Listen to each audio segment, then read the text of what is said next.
Bonjour et bienvenue à cette lecture des Saintes Écritures ce matin. Nous sommes dans l'Évangile selon Luc, le chapitre 17, les versets 11 à 17. Or, comme Jésus faisait route vers Jérusalem, il passa à travers la Samarie et la Galilée. À son entrée dans un village, 10 lépreux vinrent le rencontrer. Ils s'arrêtèrent à distance. Évidemment, ils devaient garder une distance. Cette maladie de la lèpre, une maladie liée à des problèmes de peau importants, ils devaient respecter la distance pour éviter la contagion.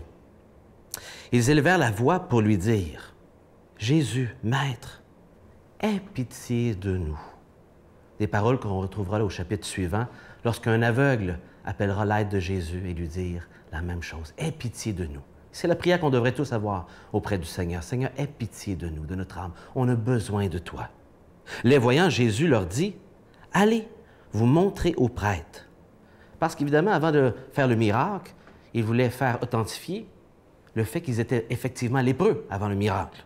Il les envoie. Ah, pendant qu'ils y allaient, ils furent purifiés. Alors, cette expression, ils furent purifiés, est utilisée ailleurs pour, encore au début du livre, dans le chapitre 5, pour des lépreux qui ont été guéris. C'est-à-dire que leur peau était purifiée de leur état d'impureté pour lequel ils vivaient séparés des gens. Et donc, on a les circonstances ici. Leur demande est tout à coup, rapidement, alors qu'ils ne s'en attendent pas, en route, en obéissant simplement à ce que Jésus leur demande, le miracle arrive. Ces 10 lépreux sont purifiés. Incroyable. Voici la réaction maintenant qui suit de ces hommes. L'un d'entre eux, voyant qu'il était guéri, revint en rendant gloire à Dieu à pleine voix. Il se jeta le visage contre terre aux pieds de Jésus en lui rendant grâce. C'était un Samaritain. Assez intéressant. 10 et pourtant un seul revient. Ça ne veut pas dire qu'il faut statistiquement dire qu'il y a seulement 10 des gens qui sont reconnaissants ou 10 qui vont répondre au Seigneur Jésus et lui montrer sa reconnaissance. Mais ça montre quand même d'une tendance humaine d'être très ingrat. Très peu vont revenir pour voir Jésus et lui dire merci. Et remarquez 4 réactions que cet homme a auprès de Jésus qui révèlent vraiment qu'il a compris quelque chose, des réactions très, très fortes. Premièrement, il fait demi-tour, il revient sur ses pas, contrairement aux autres.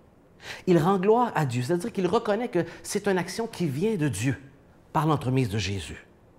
Et il le fait à haute voix, sans aucune hésitation, c'est-à-dire qu'il y a de la fierté, on sent une authenticité dans sa réaction. Il tombe face contre terre aux pieds de Jésus, un acte de soumission, de respect. Et il lui rend grâce, il remercie. Il prend le temps de dire merci.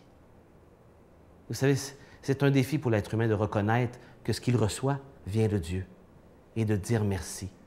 Qu'en reconnaissant aussi que ceci vient de Dieu, de montrer à Dieu le respect, la soumission qu'il mérite de notre part. Et cet homme démontre par cette réaction aussi une repentance authentique, une réponse authentique d'un homme qui place sa foi en Dieu. Et en plus, on souligne qu'il est un Samaritain. Alors là, pour les Juifs, évidemment, c'était choquant. Alors que dans les versets qui vont suivre, les pharisiens qui connaissent la loi, les Juifs ne comprennent pas que Jésus est le royaume, qui il est. Cet homme qui est Samaritain, lui, vient à la rencontre de Jésus, reconnaît que ce qui se passe dans sa vie vient et croit en lui tout simplement. Et Luc va prendre le temps de souligner non seulement que celui-ci est un Samaritain, mais encore l'histoire du bon Samaritain. Il nous vient aussi d'une histoire unique à Luc, à Saint Luc. Et dans le même livre, il souligne cette importance des Samaritains. Livre qui est écrit, l'Évangile selon Luc, orienté vers les Grecs plutôt que chez les Juifs. Et donc, pour montrer qu'il est intéressé aux gens qui ne sont pas Juifs, que la délivrance que Jésus annonce n'est pas que pour les Juifs, mais pour tous, même les Samaritains que les Juifs regardaient avec mépris. Jésus s'y intéresse, tout comme pour la femme samaritaine. Maintenant, remarquez la réflexion de Jésus. Elle est simple. Il dit ceci. Or, Jésus dit, « Est-ce que toutes les 10 n'ont pas été purifiées? Les 10 devraient être là, dans le fond. Et les 9 autres, où sont-ils?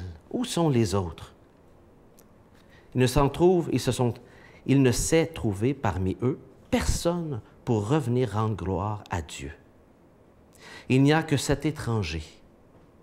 Et il dit, relève-toi, ta foi t'a sauvé. Il n'y a que cet étranger, un homme qu'on ne saurait pas attendu cela de lui, qui réponde ainsi, mieux que les Juifs qui devaient être réceptifs à Jésus. Et il déclare, ta foi t'a sauvé.